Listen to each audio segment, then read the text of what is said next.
اور اے اللہ بالفرض اگر میں نے کوئی ایسی بات کی ہوگی تو تیرے علم میں تو ہوگی، کیونکہ جو تیرے جی میں ہے وہ میں نہیں جانتا، اور جو میرے جی میں ہے وہ تو جانتا ہے، تو ہی سارے غیبوں کا جاننے والا ہے۔ سر کس طرح کلیئر کٹ موتیوں کی طرح عقیدے بیان ہوئے ہیں قرآن میں۔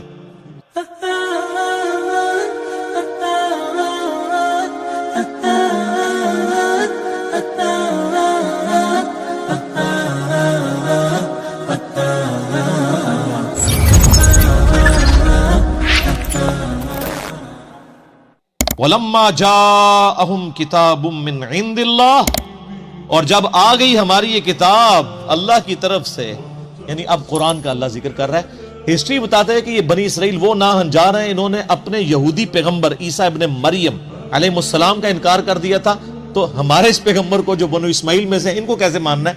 اب جب یہ کتاب ان کے پاس آئی ہے مصدق لما معہم، اس حال میں آئی ہے کہ جو کتابیں وہ خود مانتے ہیں نا، ان کتابوں کو یہ کتاب تصدیق کرنے والی ہے۔ یہ نہیں ہے کہ یہ کہہ رہی ہے کہ تسی سارے غلط ہو، چلو پھر تھوڑی کنفرنٹریشن آ جاتی ہے کہ یار یہ کتاب کہہ رہی ہے تورات بھی غلط انجیل بھی غلط، تو بندے کو دشمنی آتی ہے۔ جب یہ کتاب کہہ رہی ہے کہ تورات انجیل بھی اللہ کی کتابیں ہیں، اب کیا دشمنی ہے؟ اور تصدیق میں کیا قیامت مضمر ہے؟ تصدیق اس اعتبار سے بھی ہے کہ یہ کتاب کہتی ہے کہ تورات اور انجیل اللہ کی کتابیں ہیں، اور تصدیق اس اعتبار سے بھی ہے کہ تورات اور انجیل نے کہا تھا کہ پیغمبر آخر الزماں آئیں گے، ان پر کتاب نازل ہوگی صلی اللہ علیہ وآلہ وسلم، تو تمہاری کتاب جھوٹی ہو جانی تھی اگر یہ کتاب نازل نہ ہوتی۔ کیوں؟ تورات اور انجیل کی پروفیسیز اگر پوری نہ ہو تو کتابیں جھوٹی ہو جائیں گی نا۔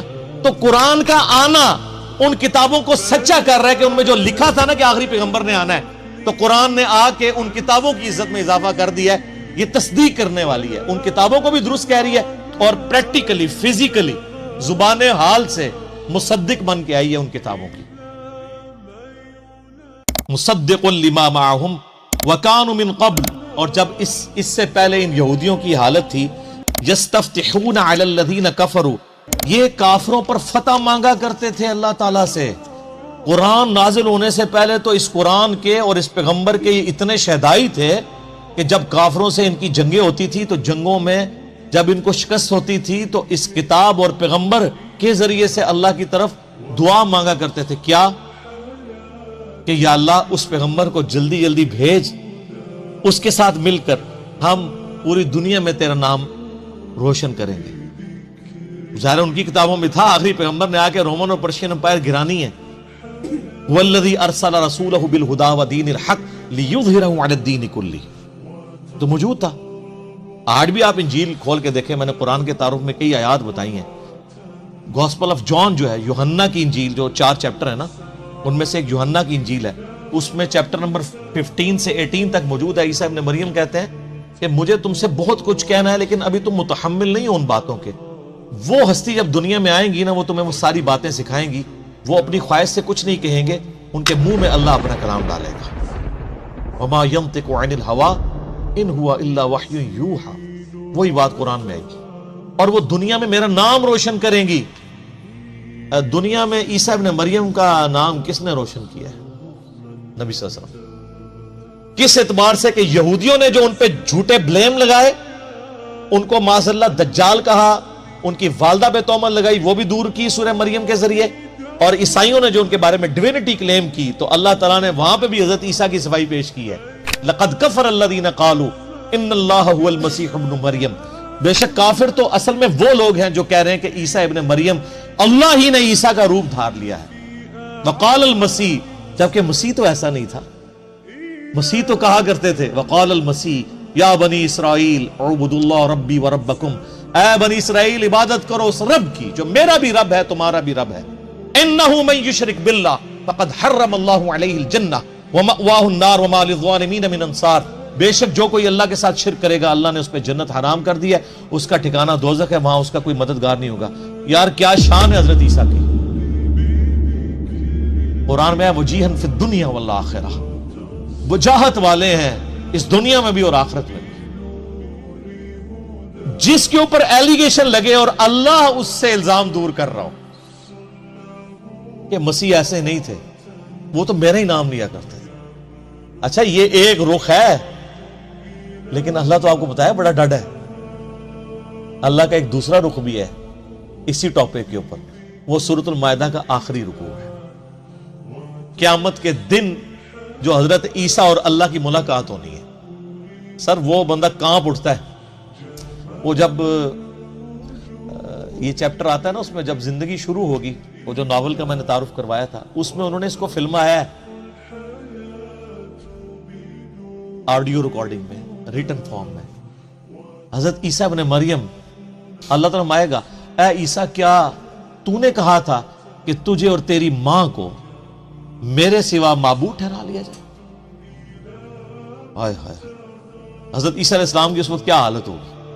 ہم کہ یا اللہ میری اتنی صفائیاں تو نے دی ہیں، تجھے نہیں پتا؟ سر یہ توحید کا معاملہ بہت سینسٹیو ہے، اتنا سینسٹیو ہے کہ اللہ تعالیٰ اس لیول پہ اترا ہے سورۃ المائدہ کی آیت نمبر 17 پہ کہ اگر اللہ ارادہ کرے عیسیٰ کو، اس کی ماں کو اور جتنے زمین میں ان کو موت دے دے تو اللہ کا کوئی کیا بگاڑ لے گا؟ تم کہتے ہو عیسیٰ مشکل کشا ہے، اللہ چاہے تو عیسیٰ کو مار دے، اس کی ماں کو مار دے، اور سارے بزرگ بابے جن کے بارے میں تمہارا عقیدہ ہے سب کو موت دے دے، اللہ کوئی نہیں کچھ بگاڑ سکتا۔ اور یہاں سورۃ المائدہ میں اللہ تبارک و تعالیٰ آخری رکوع میں، اس سے پہلے بھی بلکہ 72 نمبر آیت 75 نمبر آیت میں آتا ہے کہ عیسیٰ اس کی ماں کو مشکل کشا سمجھے ہوئے، وہ روٹی کھانے کے محتاج تھے، وہ نہ تمہارے نفع کے مالک تھے نہ نقصان کے۔ اللہ کہہ رہا ہے عیسیٰ اس کی ماں روٹی کھانے کے محتاج تھے۔ اگر ہم کہتے ہیں بابے محتاج ہیں تو ان کو وٹ چڑھ جاتا ہے۔ بابوں کی کیا اوقات ہے؟ بابے تو عیسیٰ ابن مریم کی جوتیوں کی خاک کے برابر بھی نہیں ہے، بلکہ آپ میں سے کئی لوگ ہیں جن کی جوتیوں کی خاک نہیں ہے، جو شرک کرنے والے بابے، جنہوں نے اپنی عبادت کروائی۔ لیکن اللہ تعالیٰ کیا فرما رہا ہے؟ یہ تمہارے نفع نقصان کے مالک نہیں۔ اس آخری رکوع میں پھر اللہ تعالیٰ جب یہ کہے گا نا اے عیسیٰ ابن مریم کیا تو نے کہا تھا کہ لوگ تجھے اور تیری ماں کو معبود سمجھ لیں میرے ساتھ، تو کہیں گے اے اللہ مجھے کب شایع تھا کہ میں ایسی بات کرتا؟ میں نے تو بنی اسرائیل کو یہی کہا تھا کہ عبادت کرو اس رب کی جو تمہارا بھی رب ہے میرا بھی رب ہے، اور اے اللہ بالفرض اگر میں نے کوئی ایسی بات کی ہوگی تو تیرے علم میں تو ہوگی، کیونکہ جو تیرے جی میں ہے وہ میں نہیں جانتا، اور جو میرے جی میں ہے وہ تو جانتا ہے، تو ہی سارے غیبوں کا جاننے والا ہے۔ سر کس طرح کلیئر کٹ موتیوں کی طرح عقیدے بیان ہوئے ہیں قرآن میں۔ حالانکہ ان کو ڈٹنا چاہیے تھا، کانفیڈنس تھا نا، لیکن کہا کہ بالفرض اگر میرے دل میں بھی کوئی خواہش چھپی تھی نا خدا بننے کی، اللہ تیرے علم میں تو ہوگی نا، لیکن تو گواہ اس بات پہ کہ میرے کہیں پہ نہیں، اور اگر تھی تو تیرے علم میں ہوگی، اب تیرے دل میں کیا ہے وہ میں نہیں جانتا، یعنی اب تو کیا ڈیسیژن کرے گا یہ تیرے علم میں۔ تو پھر حضرت عیسیٰ کہیں گے اے اللہ یہ تیرے بندے ہیں، چاہے انہیں معاف کر دے چاہے انہیں پکڑ لے، یہ تیری مرضی۔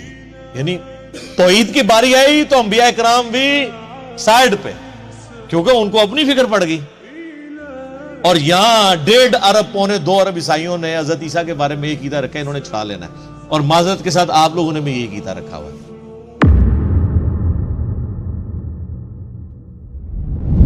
اور ان کے پاس جب اللہ تعالیٰ کی کتاب ان کی کتاب کو سچا کرنے والی آئی، حالانکہ پہلے یہ خود اس کے ذریعے کافروں پر فتح چاہتے تھے، تو باوجود آ جانے اور باوجود پہچان لینے کے پھر کفر کرنے لگے۔